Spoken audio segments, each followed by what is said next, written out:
तो पुण्यात्माओं, हम खजूर पर अटके हुए थे और कबीर परमेश्वर पूर्ण परमात्मा हमारे पिता ने 600 वर्ष पहले हमें उस खजूर से उतारने की चेष्टा की थी कि नीचे आ जाओ, लेकिन हम नीचे ना आकर के गालियां देने लगे उसको, क्योंकि हमने वो खजूर ही पृथ्वी मान रखी थी। घने दिन तो वहीं लटक रहे थे बहुत वर्षों से। तो पुण्यात्माओं, अब परमात्मा ने हमारी आंखें बनाई ज्ञान वाली, अध्यात्म ज्ञान का हमारा मोतियाबिंद हो गया था। उस मोतियाबिंद के ऑपरेशन करने के लिए पहले तो आपको शिक्षा दी, फिर इस दास को ये दीक्षा दी और ये ज्ञान दिया कि अब ये दास सर्जन बना दिया आप सभी का अध्यात्म अज्ञान का, वो मोतियाबिंद का ऑपरेशन कर देगा और आपने साफ दिखाई देगा। आप सफल होगे, ज्ञान को समझेंगे। उसके लिए आप जी ने थोड़ा धैर्य रखना पड़ेगा, क्योंकि ये ज्ञान एक ही दिन में समझ में आने वाला नहीं है। 1-2 घंटे के सत्संग में आपको ये समझ में आने वाला नहीं है।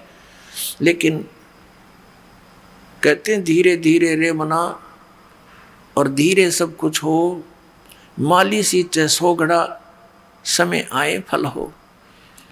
तो धीरे धीरे इसको सुनते रहना, आपको बहुत राहत मिलेगी, ज्ञान भी मिलेगा।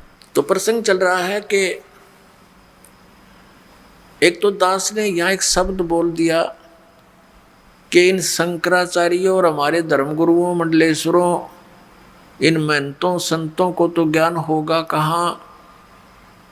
जिन भगवानों की ये पूजा दृढ़ करते हैं और कराते हैं, हमें बता रहे हैं ऐसा करो, उनको ज्ञान नहीं अध्यात्म।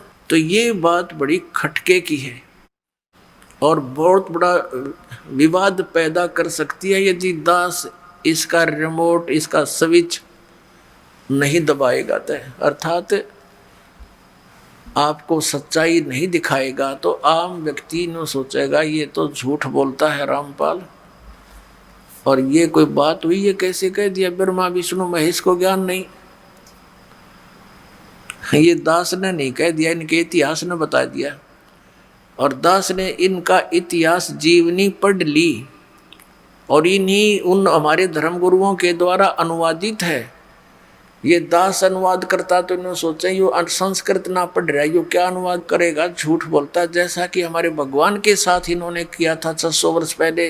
परम पूज्य कबीर परमेश्वर जी ने अपनी प्यारी आत्माओं को ये सत संदेश देने की चेष्टा की थी, लेकिन इन मोतियाबिंद वाले व्यक्तियों ने, इन अज्ञानी धर्मगुरुओं ने परमात्मा को ये कह करके हमसे दूर कर दिया, नकार दिया उसके ज्ञान को कि कबीर तो अशिक्षित है, ये संस्कृत भाषा पढ़ा नहीं, क्योंकि ये शूद्र जाति में रहता है, शूद्र जाति में पल रहा है। और इसको कौन पढ़ावे संस्कृत, क्योंकि ब्राह्मण के अतिरिक्त दूसरा संस्कृत पढ़ ही नहीं सकता था। और हमारे परमात्मा 600 वर्ष पहले कहा करते थे कि ये 3 देव की करते भक्ति, उनकी कदे ना हो वह मुक्ति। यह लड़ाई थी भगवान की परमात्मा कबीर जी के साथ। और यह अज्ञानी हमारे धर्म गुरुओं ने हमारे हिंदू धर्म के व्यक्तियों को, हमारे पूर्वजों को हमारे ही पिता के विरुद्ध कर दिया कि झूठा है, कपटी है, धर्म के विरुद्ध बोलता है, इसको मार डालो, काट दो। ऐसे सितम ढाए, लेकिन वो तो परमात्मा थे, उसका कुछ बिगाड़ नहीं सके। लेकिन मानने भी नहीं और मानने भी नहीं दिया। ऐसे ही परमात्मा उन मुल्ला और काजियों को कहा करते थे कि तुम मिसगाइड किए हुए हो। हजरत मोहम्मद जी ने ये बिस्मल करने की बात नहीं कही थी, तुम अपना मनमुखी ये मार्ग चला रहे हो, पाप का भागी बना रहे हो पूरे समाज को। परमात्मा कहा करते थे कि नबी मोहम्मद नमस्कार है, राम रसूल कहाया, 1,80,000 को सौगंध जिन नहीं कर चलाया। अरस कुरस पर अलह तकत है, खालिक बिन नहीं खाली, और वो पैगंबर पाक पुरुष थे साहिब के अब्दाली। फिर क्या बताया कि हम मोहम्मद को वहाँ ले गए, जैसे परमात्मा का विधान है, वेदों में वर्णित है परमात्मा ने 600 वर्ष पहले कबीर भगवान जी ने कहा था कि वेद मेरा भेद है, मैं मिलूँ न वेदन माही, और जोन वेद से मैं मिलूँ वो वेद जानते नहीं। परमात्मा ने कहा था कि ये विचारों वेद मेरी महिमा का गुणगान कर रहे हैं, लेकिन इन 4 वेदों में वर्णित विधि केवल ब्रह्म तक की है, और यहाँ तक की जो क्रियाएं हैं, यज्ञ हैं, इनकी जानकारी है। ये ब्रह्म तक की साधना है, इससे ब्रह्म लोक प्राप्ति हो सकती है। उसके बाद फिर पुनर्जन्म और 83 लाख योनियों का संकट सदा बना रहेगा। लेकिन उस सूक्ष्म वेद में जो मेरे पाने की विधि है, वो ये 4 वेद जानते नहीं। ये खुद कहते हैं हम नहीं जानते, तत्वदर्शी संत से पूछो। यजुर्वेद अध्याय नंबर 40 का श्लोक 10 से लेकर 13 तक ये स्पष्ट किया गया है। एक तो विद्वान और अविद्वान की परिभाषा बताई गई है, और एक ये बताया गया कि कोई तो परमात्मा को उत्पन्न होने वाला, जन्म लेने वाला साकार बताता है जो अवतार रूप में आता है, कोई निराकार बताता है। इसकी सही जानकारी तो तत्वदर्शी संत बताएगा, उनसे सुनो। ऐसे गीता जी अध्याय नंबर 4 के श्लोक नंबर 34 में कहा है कि उस तत्व ज्ञान को जो परमात्मा ने स्वयं आकर बताया है, उसको तू तत्वदर्शी संतों के पास जाकर समझ। उनको दंडोत प्रणाम करने से वो परमात्म तत्व को जानने वाले ज्ञानी महात्मा यानी तत्वदर्शी संत तुझे उस परमात्म तत्व का ज्ञान कराएंगे, परमात्मा का ज्ञान कराएंगे। तो इससे सिद्ध हो गया कि गीता ज्ञान दाता भी इनकम्प्लीट स्पिरिचुअल नॉलेज रखता है, अधूरा धार्मिक ज्ञान है, वो कंप्लीट नहीं है। वेद भी उन्हीं का, वेदों का सारांश ही श्रीमद् भगवत गीता है। तो इसे तो वो भी समझ सके। तो परमात्मा कहते हैं कि हम मोहम्मद को वहां ले गए, जैसे गुणों में लिखा भगवान क्या में कि वो अच्छी आत्माओं को मिलता है, उनको ज्ञान सुनाता है और अपना परिचय देता है, उसको सत भक्ति से परिचित कराता है। तो इसी अपने गुण आधार से, अपने गुण के आधार से हजरत मोहम्मद जी को परमात्मा मिले थे, लेकिन उस समय तक उनकी बहुत प्रभुता हो गई थी, बहुत से अनुयायी हो गए थे, विरोधियों पर भी उनकी सफलता हो गई थी। तो परमात्मा उनको मिले और दिखाया कि आप साधना इस काल भगवान तक की कर रहे हो। कहते हम मोहम्मद को वहाँ ले गए ऊपर, और इच्छा रूपी वहाँ नहीं रहे हो, वहाँ इसकी आस्था बनी नहीं, क्योंकि नीचे बहुत ज़्यादा अनुयायी हो गए थे, सब सलाम करनीय सेवक गणे हो गए थे।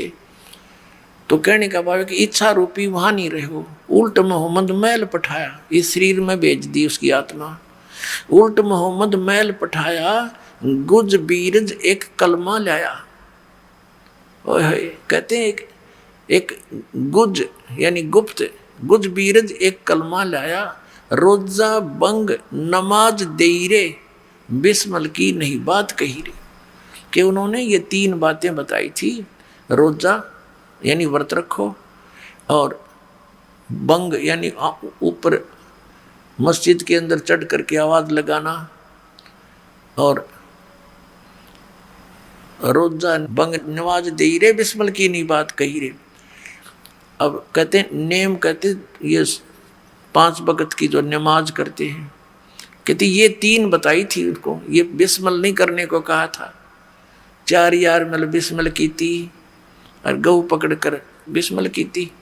ये तो तुम्हारी अपना मशोरा है, आपकी बनाई हुई एक अपना लोक वेद है। ये हजरत मोहम्मद जी ने ऐसा नहीं कहा। उसके विषय में कहा कि अर्श कुरस पर अल्लाह तकत है, खालिक बन्नी खाली, और वो पैगंबर पाक पुरुष थे, साहिब के अब्दाली। नबी मोहम्मद नमस्कार है, उतारणीय महापुरुष थे। और राम रसूल कहाया, वो तो भगवान का एक संदेश वाहक था, और 1,80,000 उनके अनुयायी थे। हजरत मोहम्मद के वो मुसलमान थे। मुसलमान वही है जो बुराई ना करे, किसी की आत्मा नहीं दुखावे, जीव हिंसा नहीं करता।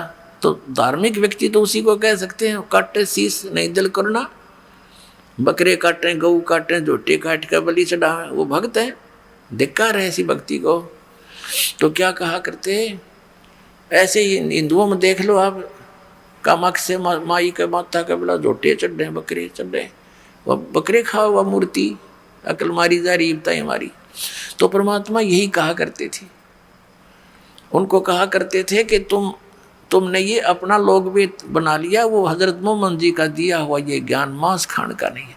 तो वो उधर से वो भी धर्मगुरु कबीर भगवान के विरोधी हो गए, इधर से हिंदुओं के धर्मगुरु कबीर परमात्मा के विरोधी हो गए, और सब ने ये कह दिया जब मारे से मरा नहीं, काटे से कटा नहीं, सब उन्होंने अपने हथियार चला लिए, उन्होंने देखा मरता भी नहीं और चुप भी नहीं होता, तो ये कहना शुरू कर दिया कि ये क्या जाने हमारे सदग्रंथों के बारे में, ना ये उर्दू पढ़ा, ना फारसी पढ़ा, और ना ये संस्कृत पढ़ा, ये झूठा और कपटी है। तो हमने मान लिया बात उन हमारे नकली गुरुओं की,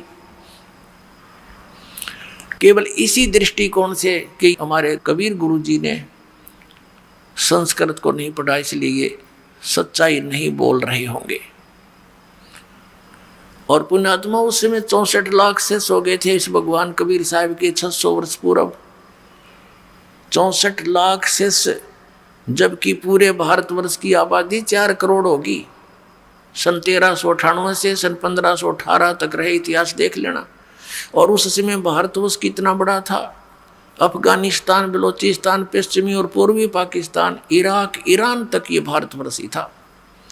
और उस समय 4 करोड़ आबादी मुश्किल तो होगी सारी, और 64 लाख से उस परम पिता के हुए थे। एक दिन में हजार हजार जगह प्रकट होकर के अपने बच्चों को ये तत्व ज्ञान सुनाया करते।